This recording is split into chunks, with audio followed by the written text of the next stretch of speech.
Bienvenidos a la última exposición de Historia Mundial Contemporánea del Quinto E. Les hablaremos acerca de la realidad de las naciones del libro Un siglo de la revolución de Joseph Fontana. A continuación, el primer tema, la desigualdad en las sociedades desarrolladas. El aumento constante de la desigualdad es uno de los problemas más graves de nuestro tiempo. Crecimiento e igualdad resultan ser dos fenómenos independientes que solo se coordinan cuando la tensión social y la inestabilidad política fuerzan a las élites económicas a hacer concesiones en el terreno del reparto de los ingresos, unas concesiones que se realizaban normalmente a través del aumento de los impuestos, que permitía financiar los servicios sociales que recibía el conjunto de la población, y del apoyo del Estado a la actuación de los sindicatos para negociar salarios y condiciones de trabajo. Esto justamente es lo que sucedió en la época de la posguerra, después de 1945, cuando se consolidó el estado del bienestar y la lucha y aparición de sindicatos resultó ser una legitimación política de la socialdemocracia, que había sido artífice de este proceso y que fue creciendo a ritmo constante desde entonces. El problema es que el crecimiento se detuvo hacia 1975 y que el proceso de mejora de la igualdad no ha proseguido desde entonces. Paul Krugman analizó este fenómeno, al que dio el nombre de la Gran Divergencia. Desde 1970, sostenía, las normas e instituciones de la sociedad norteamericana han cambiado, por lo que bien han favorecido o bien han hecho posible un incremento radical de la desigualdad. Tomando como pretexto la necesidad de superar los efectos de la crisis del petróleo, se emprendió la lucha contra los sindicatos, completada por una serie de acuerdos de libertad de comercio que permitieron a las empresas deslocalizar la producción a otros países e importar después sus productos, con el fin de debilitar la capacidad de los obreros del propio país de luchar por mejoras de las condiciones de trabajo y de los salarios. La mayoría del público estadounidense tiene poca influencia sobre las políticas que adoptan los gobiernos. Los estadounidenses disfrutan de mucho de los rasgos básicos de una gobernanza democrática, como elecciones regulares, libertad de expresión y asociación. Pero pensando que si la práctica política la dominan poderosas organizaciones de negocios y un pequeño número de estadounidenses ricos, la pretensión de que América del Norte sea la sociedad democrática será seriamente amenazada. La política de la desigualdad. La desigualdad no es un desastre natural, sino la consecuencia de unas políticas deliberadas. El aumento de la riqueza de los de arriba les ha permitido comprar influencia política, y esta influencia se usa para cambiar las reglas del juego, con el fin de reforzar la concentración de los ingresos en las manos de unos pocos, lo que se convierte en una espiral, un círculo vicioso en provecho de la oligarquía. Remediar esta situación exigiría recuperar la capacidad de los gobiernos para imponer una fiscalidad que les permita restaurar y restablecer los servicios sociales y al propio tiempo devolver a los obreros la capacidad de negociar salarios y condiciones de trabajo, para lo cual se necesita un cambio político que profundice la democracia. La erosión del sistema. Para que el sistema establecido se mantenga, se requiere que el conjunto de la población siga aceptando sus reglas, convencida de que los sacrificios que se le imponen están destinados a mejorar su situación en el futuro.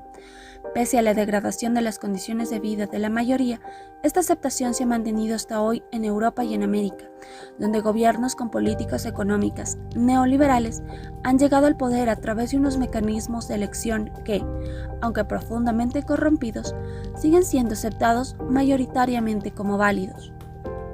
Sin embargo, los movimientos de protesta que no han faltado en los últimos años no han conseguido alterar hasta ahora la estabilidad del sistema. Las causas de este fracaso se deben probablemente a la ausencia de propuestas actuales de un orden social alternativo, como la que representaba el socialismo en los años de la Gran Depresión en la década de los 30 del siglo XX. Resulta erróneo interpretar esta revuelta como una reacción retrógrada contra el progreso económico.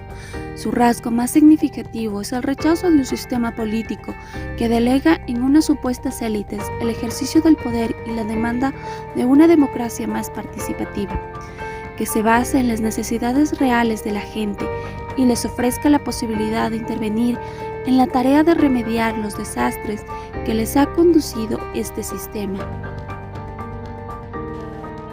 La desigualdad de las naciones. La desigualdad de las naciones a escala global en un mundo en que los tópicos difundidos por los defensores del orden establecido sostienen que la globalización ha sido una poderosa herramienta igualitaria. Las diferencias entre las naciones se están igualando y que la pobreza se está reduciendo rápidamente. La globalización ha heredado las mentiras legitimadoras de su inmediato superior, el imperialismo, que se presenta como una generosa empresa por la que el hombre blanco llevaba la civilización al resto del mundo, con el objeto de mejorar las vidas de los primitivos. Se suele dejar en el olvido, por ejemplo, que la globalización permite el libre paso de capitales y mercancías, pero no el de seres humanos, que ven cerrado el acceso al mundo desarrollado por barreras difíciles de salvar.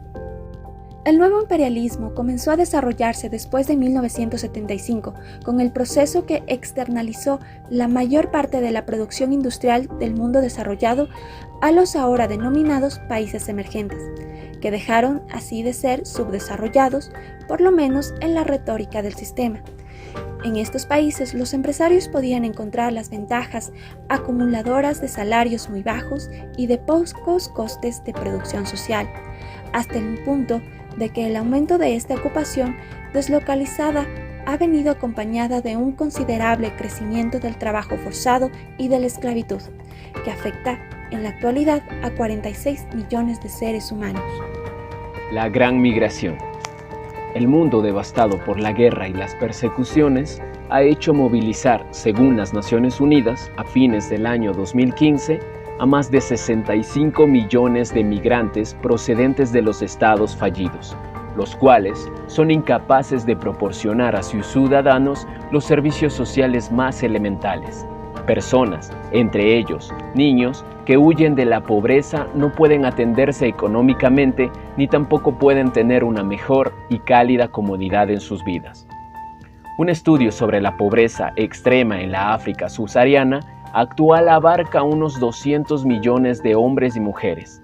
Describen una situación en que han experimentado la muerte de familiares más cercanos, no tienen acceso a la electricidad, no tienen agua potable, casi ninguno de los niños acude a una escuela, siempre con sentimientos de vergüenza, miedo, inseguridad y humillación, esto a causa de la pobreza extrema en los lugares en donde habitan. Los ciudadanos europeos han reclamado por los costes de la acogida y esto ha favorecido el resurgir de las fuerzas de extrema derecha, que quieren preservar el bienestar propio con el rechazo de los extranjeros. Un fenómeno que se ha extendido desde Polonia a Gran Bretaña con matices que van desde la casa de refugiados en Bulgaria a la mezquindad de Dinamarca y han llegado hasta los extremos en Grecia. Como Estados Unidos está demasiado lejos de África, no se han preocupado mucho de esto, pero la principal causa por la que pasa esta nación es la de proteger su frontera con la de México, del asalto de quienes huyen de la miseria de América Latina, algo que Donald Trump propuso evitar con una muralla a lo largo de la frontera. Esto es un problema de origen político que debería resolverse con soluciones políticas que exijan grandes cambios, no solo económicos, sino también sociales. La mayoría de los inmigrantes llegan a Europa a través del Mediterráneo. Los arribos disminuyeron significativamente, de 59.000 en lo que va del 2018 contra más de 1 millón en 2015.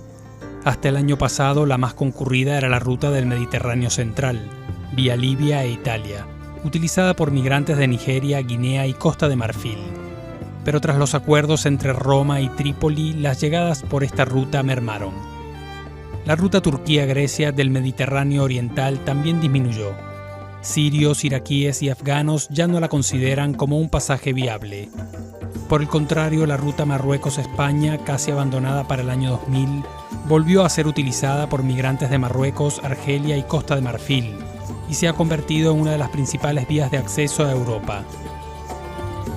Desde inicios de 2018, más de 23.000 personas llegaron a España, 19.000 a Italia y 16.000 a Grecia. Rutas secundarias empleadas por pakistaníes, afganos e iraquíes se han fortalecido. Aquellos que cruzaron el Mediterráneo prueban suerte desde Grecia pasando por los Balcanes occidentales para llegar a Europa del Este. Aquellos que ya se encuentran en Turquía y Grecia también la emplean. Otro trayecto surge desde Grecia, pasando por Albania, Croacia y Eslovenia. Los migrantes pueden pasar años antes de llegar a Europa. Quienes tengan menos suerte perderán la vida en el mar o el desierto antes de llegar a destino. Miles de personas han fallecido desde 2014.